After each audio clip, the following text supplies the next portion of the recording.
Going on, everybody? The Iceman here on the Iceman's Return YouTube channel on this Monday, January 30th, the day after the Royal Rumble, the day after the champ that runs the camp was beat by the face that runs the place. AJ Styles defeated by John Cena. John Cena becoming the 16-time WWE champion. I was ecstatic. As everybody knows, I'm a John Cena fan, and more so for the fact of what Cena has done throughout his career, being right from the very, very beginning in the WWE, and him and Randy Orton with various others carrying the WWE throughout the last 10, 12 years.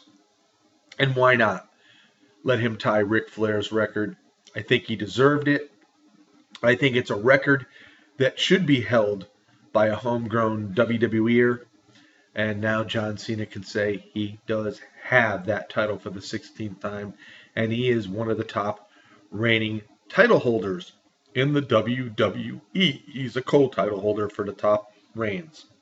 Now, Randy Orton winning the Royal Rumble. I'm going to talk about both of these situations. Here is the deal. With Cena winning, I had expectations of Cena going to WrestleMania with the WWE title and probably or possibly putting over a younger star in the making, or somebody that is like already established but a new guy, maybe like a Samoa Joe, or maybe even possibly a Baron Corbin. But now that Randy Orton has won the Rumble, this sort of changes the picture, I would think, because I can't see Orton and Cena main eventing WrestleMania in a match that we have seen dozens and dozens of times before. I don't think WWE will do it because the fans don't want to see it. So with all that being said, does Randy Orton, before now in Mania, have a match where he puts his number one contendership on the line and loses it? Or does John Cena lose the title in 2 weeks at Elimination Chamber? Which, in my eyes, would suck. Giving Cena the title reign for only 2 weeks and losing it, regardless, but with the Chamber match, you have all these other people involved. Cena wouldn't have to lose it directly, but he still would lose it. So why give him the title now at all if he doesn't have time to make a run with it? I think the 16th title reign is important. I think John Cena should have at least a run till Mania. We'll just have to wait and see. It just is mind-boggling. On one aspect, you say the WWE had both of their guys shine brightly last night because those are two of the guys that held this company to its highest level for all these years. And then they go ahead and pull a bonehead move. Unreal. Now, thirdly in this video, where was Seth Rollins last night? How do you keep one of your top young stars off this pay-per-view? Is Seth Rollins in the doghouse that we haven't heard about within the WWE? You have to wonder about that, because you do not keep this man off the card. You could have at least had a spot for him in that Royal Rumble, because you had guys like James Ellsworth in it, which made no sense whatsoever at all. But this is the WWE way. I, for one, enjoyed the Royal Rumble. I was very, very disappointed in the fact that Charlotte retained. I am not a Charlotte Flair fan whatsoever, and I have said it many times in the past. I think the WWE is making her too dominating. They're making her like she's even bigger than her father ever was in the world of wrestling. She does play her part well, don't get me wrong. But I really honestly thought Bayley was going to finally end that streak of wins for Charlotte in pay-per-views. Although she didn't, will she get another opportunity at WrestleMania? And if so, that would be the time for her to win it. But we still have Nia Jax in the picture, um, totally demolishing Sasha Banks in somewhat of a squash match, which I didn't understand either. Um, this is the thing.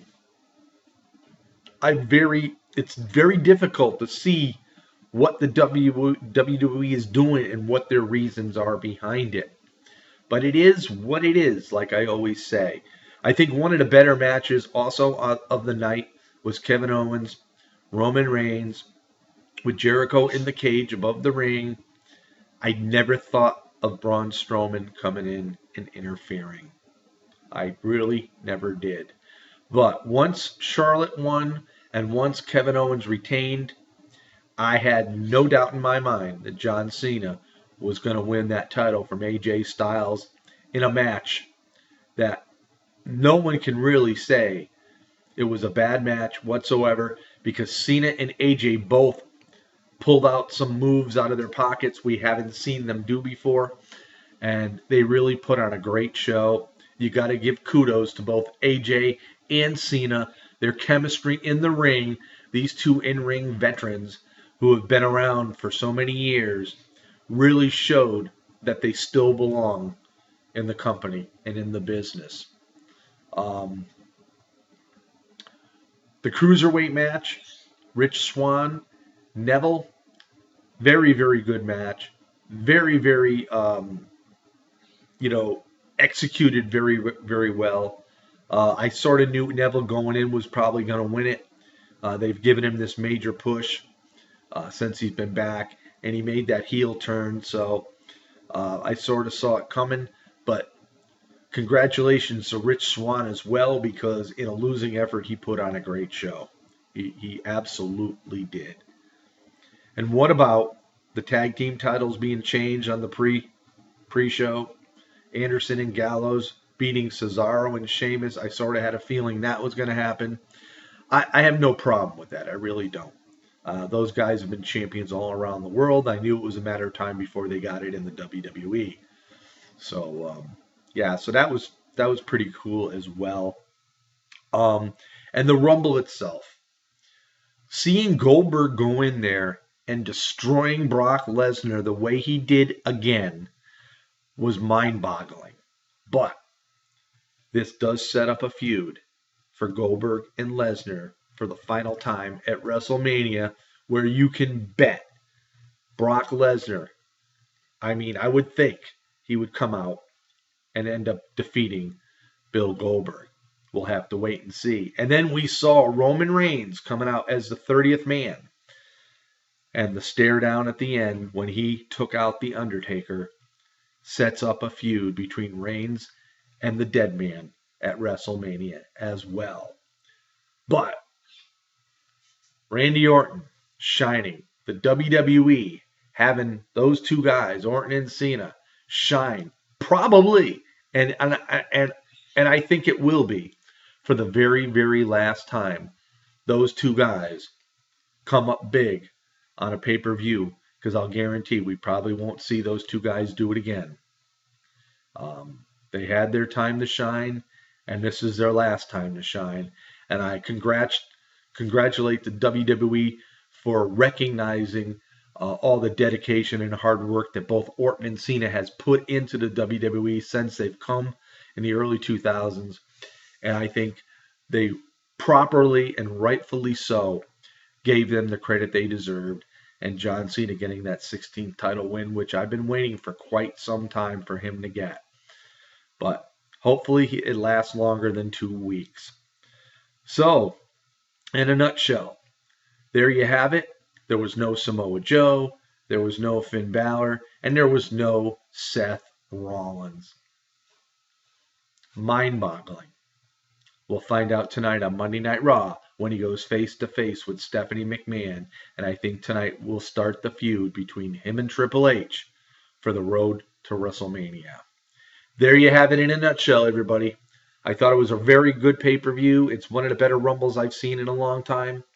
I think my favorite one was still from 2000 when Triple H and Mick Foley went at it for the title. But that's my opinion. That was 17 years ago.